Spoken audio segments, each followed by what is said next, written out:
Assalamu alaikum. I hope so. You all are fine. Dear students, आज हम CS 301 की GDP solution आज हम करेंगे। तो इसकी सॉल्यूशन आज मैं आपके साथ शेयर करूंगा। तो सबसे पहले हम देख लेते हैं कि GDP की डेट क्या है, जो लास्ट डेट है, जो ये जब ये डेट लॉन्च होगी। तो 3 अगस्त को ये लॉन्च होगी, जबकि ये 4 अगस्त वेडनेसडे को ये क्लोज हो जाएगी। तो मेक श्योर आपने इस डेट को अपनी जीडीपी सबमिट करवानी है, और ये जीडीपी बोर्ड में आपने सबमिट करवानी है। कोई आपने मेल नहीं यूज करनी, कोई आपने प्राइवेट उनको आप अपनी सोल्यूशन नहीं शेयर करेंगे, बल्कि आप उनका जो एक इंटरफेस है उसके अंदर आप इसका सोल्यूशन कॉपी पेस्ट करेंगे। ओके, तो इसके बाद चलिए अब जो हमारी जीडीपी है, अब उसको थोड़ा सा हम डिस्कस कर लेते हैं कि मेन हमारी जीडीपी है क्या। तो जो जीडीपी सिनेरियो हमारा, सबसे पहले ये पूरा एक पैराग्राफ है। इस पैराग्राफ को समझना बहुत ही ज़्यादा इम्पोर्टेंट है। क्यों? क्योंकि जब आपको जीडीपी की समझ आएगी तो देन ही आप सोल्यूशन को थोड़ा सा समझोगे। सो मेक श्योर आपने इस जो इसका जो क्वेश्चन है, जो इसका सिनेरियो है जीडीपी का, इसको आप थोड़ा सा मेक श्योर इसको समझना है आपने। ओके, सबसे पहले वो ये कह रहे हैं कि you need to develop a software application for an academic institute that provide online distance learning and follows का annual admission system। वो आपसे एक ये रिक्वायरमेंट कर रहे हैं कि आपने एक ऑनलाइन सिस्टम बनाना है, एक ऑनलाइन एकेडमिक इंस्टीट्यूट का एक एनुअल एडमिशन सिस्टम बनाना है, where a huge number of students are enrolled annually। जहाँ के उस जो ऑनलाइन सिस्टम आप जो बनाओगे, उस सिस्टम के अंदर बहुत ही ज्यादा huge number of students enrol होंगे। The abundance of routine academic activities are carried out of frequently। तो ये जो आपके ये बनाओगे, ये डेली बेस में सिस्टम आपका चलेगा, डेली रूटीन पे चलेगा। The threshold of routine activities remains very high throughout the year। ये जो आप एक्टिविटी करोगे, ये जो आप एक्टिविटी परफॉर्म करोगे बाद में, ये जो आपने टास्क परफॉर्म करना है कि एक आपने ऑनलाइन सॉफ्टवेयर बनाना है जिसका मेन टास्क ये है कि एक एनुअल एडमिशन सिस्टम है, और उस एनुअल एडमिशन सिस्टम को आपने कंट्रोल करना है। तो इस ये जो सारा सिस्टम होगा, ये पूरा साल चलेगा। ऐसा नहीं कि बस 1-2 दिन चले, नो, ये पूरा साल 365 डेज ये चलेगा। The processing of the academic activities needs to be managed efficiently। ये जो आपने एकेडमिक एक्टिविटीज बनानी है, एक एकेडमिक का मतलब एक एजुकेशनल सेक्टर का, एक आपने ये जो एक्टिविटी परफॉर्म करनी है, ये एक एफिशिएंटली होना, मतलब एक पायदार चीज होनी चाहिए। ऐसा नहीं है कोई ऐसे बना जाए, बल्कि एक पायदार एक मुफीद चीज होनी चाहिए। So by keeping in view the whole system, तो इस सारे होल सिस्टम को कंट्रोल करने के बाद, मतलब इस सारे जो सिस्टम, इसको आपने समझ लिया है। The application must be capable to carry out all these activities in an efficient way। इस सारे सिस्टम को आपने एक ऐसा सिस्टम बनाना है कि वो एक एफिशिएंट वे हो। मतलब जो आप ऑनलाइन सॉफ्टवेयर सिस्टम बनाओगे, जहाँ के एनुअल एडमिशन सिस्टम, स्टूडेंट्स के एनुअल एडमिशन सिस्टम को कंट्रोल किया जाएगा, वो सारा सिस्टम आपका एक एफिशिएंट होना चाहिए, मतलब एक अच्छा पायदार होना चाहिए। The purpose is to make manipulation with data like insertion, deletion and searching smooth। इसका जो पर्पस होगा, उसमें डाटा इंसर्ट होगा, सॉरी, डिलीट होगा और सर्चिंग होगी। देखो, जो जब एक स्टूडेंट एनुअल एडमिशन सिस्टम के लिए एक अप्लाई करेगा, उसका नेम होगा, फादर नेम होगा, रोल नंबर होगा, डेट ऑफ बर्थ होगी, उसका पर्सनल बहुत ज्यादा डाटा होगा, जो कि सब कुछ आपने उसको कंट्रोल करना है, इंसर्ट करना है, डिलीट भी हो सकता है, उसमें सर्चिंग भी होगी। तो ये उन्होंने कुछ टास्क परफॉर्म करने हैं। You can design this application by using AVL tree and binary search tree data structure only. इस सारे सिस्टम को कंट्रोल करने आपने आपने आपके पास 2 ऑप्शन है। एक आपने एवियर ट्री यूज करनी है, और दूसरी बाइनरी सर्च ट्री। एक एवियर ट्री और बाइनरी सर्च ट्री के अंदर अंदर आपने ये सारा टास्क परफॉर्म करना है। सारा टास्क क्या है, एक दफा दोबारा सुन ले कि आपने एक ऑनलाइन सिस्टम सॉफ्टवेयर बनाना है, एक एनुअल एडमिशन सिस्टम का, जहां पर स्टूडेंट्स उस एडमिशन में ऑनलाइन इनरोल होंगे, नॉट ऑफलाइन बल्कि ऑनलाइन इनरोल होंगे। और इस सारे सिस्टम को कंट्रोल करने के लिए आपके पास दो चीजें आपने यूज करनी है, एक AVL tree and binary search tree, जिसकी शॉर्टकट है बीएसटी ट्री। ओके, अब हम आगे मूव ऑन करते हैं। अब हम जीडीबी का क्वेश्चन क्या है, वो तो था एक जीडीबी का एक सिनेरियो था, मतलब वो क्या टास्क हमसे परफॉर्म कराना चाहते हैं। लेकिन अब इसका मेन क्वेश्चन ये है कि from AVL and binary search tree data structure, which data structure you will choose from AVL and binary search tree, which data structure will you use। मतलब आप इस सारे सिस्टम को यूज करने के लिए आप कौन सा डाटा स्ट्रक्चर यूज करना चाहते हैं, क्या आप एवीएल यूज करेंगे या बाइनरी सर्च ट्री यूज है, जिसको हम बीएसटी ट्री भी कहते हैं। Select a data structure and support your answer. कोई एक डाटा स्ट्रक्चर आपने चूज करना है, क्या एवीएल ट्री चूज करना है या बाइनरी सर्च ट्री चूज करना है। और जिसको भी आप चूज करना चाहते हो उसकी आपने रीजन भी बतानी है कि उसको आपने क्यों चूज किया है। To justify it and mention the reason why you are going to drop the other data structure. जिस डाटा स्ट्रक्चर को आप ड्रॉप करोगे उसकी भी रीजन आपको बतानी है कि उसको आपने क्यों ड्रॉप किया है। ओके, आई थिंक सो आपको ये सारा जो सिनेरियो, ये सारा क्वेश्चन जो हमने अब टास्क परफॉर्म करने, सारी सिचुएशन आपको समझ आ गई। ओके, अब हम चले अब आगे मूव ऑन करते हैं। तो देखें यहाँ पर मैं आपको ये चीज बताता हूँ। अब देखो, एक एविएल ट्री यूज होनी है और एक binary search tree. Binary search tree को हम शॉर्टकट BST भी कहते हैं, तो मैं BST ही वर्ड यूज करूंगा। एक एविएल ट्री एंड BST ट्री हमने यूज करनी है। तो देखो, जब तक आपको एविएल ट्री और BST ट्री का आइडिया नहीं होगा, आपको नहीं पता होगा कि ये क्या चीज है। तो इसलिए सबसे पहले मैं आपको AVL tree and binary search tree के बारे में थोड़ा सा शॉर्टकट बताऊंगा।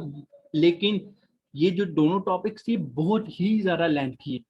मैं क्योंकि वीडियो इतनी मैंने लेंथी नहीं करनी, शॉर्ट ही हमने रखनी है, तो मैं कुछ जो मेन इसके इंपॉर्टेंट पॉइंट्स है बस उनको ही मैं कवर करवाऊंगा। ओके, तो चलें अब इसको आगे कंटिन्यू करते हैं।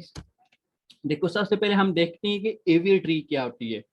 एविएल ट्री क्या चीज है, इसकी रीडिंग करते हैं। In an AVL tree the height of the two child subtrees of any node differ by at the most one, therefore it is also called height balance। AVL tree में जो इसकी सब ट्रीज होते हैं वो different होते हैं दूसरे ट्री से, और इसको हम हाइट बैलेंस भी कहते हैं। Lookup, insertion and deletion are take 0 log n। इसमें जो हम इंसर्शन करते हैं और जो डिलीशन करते हैं, मतलब जो हम डाटा एंटर करते हैं और जो डाटा डिलीट करते हैं, उसके लिए इन्होंने एक हमें छोटा सा फार्मूला बता गया है कि 0 log n x का एक फार्मूला है। Time in both the average and worst cases, addition and deletion may require the tree to be rebalanced by one or more tree rotation। जो इसमें जब हम एक डाटा इसमें एंटर करेंगे, ऐड करेंगे, तो ये रीबैलेंस होगा, रोटेट करेगा। जब भी आप कोई एक डाटा उसके अंदर एंटर करोगे तो बैलेंस पूरा सिस्टम आपका रोटेट करेगा, रीबैलेंस होगा। ओके, तो इसकी मैं आपको एक छोटी सी डायग्राम मेरे पास मौजूद है। ये देखिए एविएल ट्री के बारे में है। एविएल ट्री, अच्छा देखें, एविएल ट्री ये तो इसमें रोटेट हो रहे हैं, जो फर्स्ट टू ये वाले डायग्राम इसमें रोटेट हो रहा है, मतलब इसमें डाटा इंसल्ट हो रहा है। अच्छा देखें, अब हमने यहाँ पे 5 एंटर किया है, तो सबसे पहले कोई ये स्टेप है ना, 1 2 3 4, फिर उसके बाद उस 4 के अंदर 5 नंबर ऐड कर रहे हैं दूसरे स्टेप में। अच्छा देखिए 1 2 3 4 5, अब 3 से वो अंदर एंटर होगा, तो ये रोटेट हुआ, पूरा एक सिस्टम मैनेज हुआ। अब जब वो कंप्लीट बनेगा तो ये देखें एविएल ट्री में क्या हुआ है, एक एविएल ट्री की एक नोड है, वो साथ के साथ कनेक्ट है। यही एविएल ट्री का मेन पर्पस होता है। ओके, अब एविएल ट्री होगी। अब हम थोड़ा सा बीएसटी ट्री को देखते हैं। बीएसटी बाइनरी सर्च ट्री क्या डिमांड कर रही है। बाइनरी सर्च ट्री में क्या होता है, बाइनरी सर्च ट्री में ये होता है, a binary search tree is a binary tree data structure which has a following properties। जिसकी कुछ प्रॉपर्टीज हैं वो ये हैं कि each node has a value, हर एक नोड की एक वैल्यू होती है। नोड के बारे में आपको अच्छे से पता है, जो डाटा स्टूडेंट्स है CS 301 के, उनको नोड के बारे में काफी अच्छे से आइडिया है। ओके, सेकंड पॉइंट है total order is defined on these value. जो टोटल ऑर्डर है वो इन्हीं वैल्यूज पे डिपेंड कर रहे हैं, मतलब जो नोड की जो वैल्यूज इन्हीं पे डिपेंड कर रहे हैं। The left subtree of a node contains only values less than the node value. जो इसकी लेफ्ट सब ट्री वाली नोड होगी वो लेस होगी, जबकि right subtree of a node contain only values greater than and equal to. देखें, इसकी जो राइट सब ट्री होगी, जो इसकी जो राइट सब ट्री है वो ग्रेटर होगी, वो मतलब वो ज्यादा होगी, जब जो लेफ्ट सब ट्री होगी वो लेस होगी। जैसे इसको मैं थोड़ा सा बताता हूँ आपको, इसकी डायग्राम के मुताबिक ये देखें, इसकी अब ये जो ये एक BST की बाइनरी सर्च ट्री की ए डायग्राम है। इस ये कुछ हमारे पास डिफरेंट नोड्स है और इन नोड्स के अंदर इनकी वैल्यूज पड़ी हुई है। तो वो क्या कह रहे हैं, वो ये कह रहे हैं कि इस ये जो राइट साइड है, ये राइट साइड ग्रेटर है। जैसे उन्होंने बताया था कि जो BST की जो राइट साइड होती है वो ग्रेटर होती है, जबकि जो इसकी ये लेफ्ट साइड है ये 1, ये सबसे लेस है 1, जबकि इसको ऊपर होना चाहिए, ऊपर होना चाहिए। अगर हम अगर हम इसके अंदर लेट्स सपोज कोई भी न्यू डाटा एंटर करते हैं तो कहाँ से करेंगे? कोई आइडिया है? नो आइडिया, क्योंकि अब ये कंप्लीट एक क्लोज फॉर्म में है, इसके अंदर हम डाटा एंटर कर ही नहीं सकते। लेकिन अगर हम एवियर ट्री को देखें, एवियर ट्री के अंदर एक स्टेप बाय स्टेप है, डाटा को इंसर्ट करने के लिए एक स्टेप बाय स्टेप है। इसमें एक शॉर्ट फॉर्म होती है एवियर ट्री में। तो अब हम मजीद रिटर्न वापस आते हैं। अच्छा देखें, एवियर ट्री और BST ट्री के दरमियान क्या डिफरेंस होता है, क्या कंपेरिजन, इसके बारे में को आपको अब आई थिंक सो आपको अच्छे से आइडिया हो गया होगा। अच्छा, अब 5 सेकंड में सोचें कि अब जो हमारा टॉस है वो जो हमने ऑनलाइन सिस्टम सारा बनाना है एनुअल सिस्टम का, अब इन दोनों में से सबसे बेस्ट चीज कौन सी हो सकती है, एवियर ट्री होगी या BST ट्री? 5 सेकंड आप सोचें। आई थिंक तो आपने कुछ सोचा होगा। तो जो मेरी नॉलेज में है, जो जितनी मैंने सर्चिंग की है और जितनी जो मेरी रिक्वायरमेंट्स के मुताबिक है, जो मेरी नॉलेज है, मेरी नॉलेज के मुताबिक एवियर ट्री सबसे बेस्ट चीज होती है। जो एवियर ट्री है वो सबसे बेस्ट होती है। क्यों? अब रीजन देखें, कोई भी चीज जब भी दी जाती है वैसे बस ऐसे नहीं छोड़ी जाती, बल्कि उसकी कोई रीजन होती है, मेन रीजन। अगर मैंने एवियर ट्री को चूज किया है तो इसकी कुछ रीजन है। अब रीजन क्या है, अब उसकी रीजन देखें। रीजन ये है कि searching is efficient in AVL tree even when that there are large number of nodes in the tree because the height is balanced। देखिए, जो एवियर ट्री की जो सर्चिंग होती है वो सबसे बेस्ट होती है। क्यों? एवियर ट्री में डाटा एक बैलेंस फॉर्म में एंटर किया जाता है। जब डाटा बैलेंस फॉर्म में होता है तो उसको हम सर्चिंग बहुत इजीली कर सकते हैं। डाटा सर्चर का जो मेन पर्पस वो क्या होता है, डाटा सर्चर का मेन पर्पस ये होता है डाटा एक स्ट्रक्चर फॉर्म में हो, एक एफिशिएंट फॉर्म में हो, एक इजी फॉर्म में हो। तो इसके अंदर जो नोड्स के अंदर एवियर ट्री के अंदर जो डाटा होगा वो एक बैलेंस फॉर्म में होगा, एक हाइट फॉर्म में होगा। लेकिन जो BST ट्री में होगा वो ऐसे अनबैलेंस फॉर्म में होता है, उसका कुछ पता नहीं चलता कि ये कहाँ से नंबर एंटर हो रहे हैं, कहाँ से डिलीट हो रहे हैं, कहाँ से सर्च हो रहे हैं, उसका कोई एक मेंशन नहीं होता। जबकि इसकी जो दूसरी रीजन ये है कि addition and other deletion method in aviary tree we rebalance it but BST or not। इसमें जो एडिशन होती है और जो डिलीशन मेथड होती है एवियर ट्री में, इसको हम रीबैलेंस कर सकते हैं। एवियर ट्री के अंदर जब हम एडिशन करते हैं या कुछ डाटा को डिलीट करते हैं वो रीबैलेंस होता है। अगर कुछ आपसे मिस्टेक हो जाए तो वो अब उसको रीबैलेंस आ सके, लेकिन BST में ये पॉसिबल नहीं है। अब इसके सारे मेन पॉइंट्स को थोड़ा सा हम कंपेयर कर लेते हैं कि सारे जो मेन पॉइंट अब आपको तो पता चल गया है कि एवियर ट्री ही सबसे बेस्ट है, इसकी ये रीजन आ गई।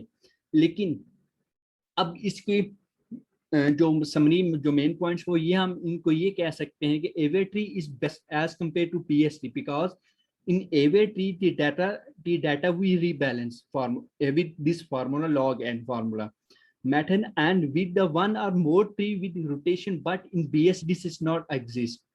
AVA tree में हम डाटा को रिबैलेंस कर सकते हैं विद दिस फॉर्मूला, लेकिन जो BSD वो ऐसा पॉसिबल नहीं है.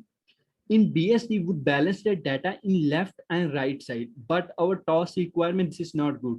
देखिए जो हमारा टास्क है, हमारे टास्क ये है कि हमारे टास्क के मुताबिक स्टूडेंट्स ने इनरोल होना है, मतलब स्टूडेंट्स इनरोल होंगे, वो अब वो लेफ्ट या राइट साइड में उन्होंने इनरोल नहीं होना, बल्कि एक सीक्वेंस फॉर्म में वो इनरोल होंगे. तो जो हमारी रिक्वायरमेंट के मुताबिक AVA ट्री इज बेस्ट है BSD के मुकाबले में. अब थर्ड पॉइंट ये हम ये कह सकते हैं कि AVA tree is a binary search tree. जो हमारा AVA ट्री होगा ये भी एक बाइनरी सर्च ट्री होता है. रीजन क्या है? Because the AVA tree follows the property of the BSD. जो AVA ट्री होता है वो BSD जो प्रॉपर्टीज होती हैं उन्हीं को फॉलो कर रहा है. But every BSD is not AVA, लेकिन हर BSD वो AVL नहीं होती. इसीलिए इसी वजह से जो हमारा AVL है वो AVA ट्री है वो सबसे बेस्ट होता है जो हमारी असाइनमेंट टास्क के मुताबिक. तो सोल्यूशन ये आप बस ये सोल्यूशन था. तो आई होप सो आपको इस सारी GDB की आपको इसकी समझ आई होगी. GDB का मेन पर्पस ये होता है कि आपने खुद इसमें सोचना होता है कि इसमें सबसे बेस्ट चीज क्या हो सकती है. इसमें आपने कॉपी पेस्ट नहीं करना होता है GDB में बल्कि आपने अपनी नॉलेज के मुताबिक उनको सोल्यूशन प्रोवाइड करना होता है. तो आई होप सो मेरा ये सोल्यूशन आपको पसंद आया होगा. तो मैं आपको ये नहीं कह रहा कि आप इसको सारा कॉपी पेस्ट करें, बिल्कुल ना करें, बल्कि मैंने आपको जस्ट आइडिया दिया कि AVA ट्री और BSD ट्री में क्या फर्क होता है. आप इस तरह आप इजीली गूगल से सर्चिंग कर सकते हैं. तो आई होप सो आपको ये सोल्यूशन मेरा पसंद आया होगा. तो अगर पसंद आएगा तो ज़रूर मेरी वीडियो को लाइक एंड चैनल को मस्ट सब्सक्राइब करना, क्योंकि आपके सब्सक्राइब करने से इससे मुझे कॉन्फिडेंस मिलता है. तो इंशाल्लाह अब हम नेक्स्ट वीडियो में मिलेंगे. Take care. अल्लाह हाफिज़.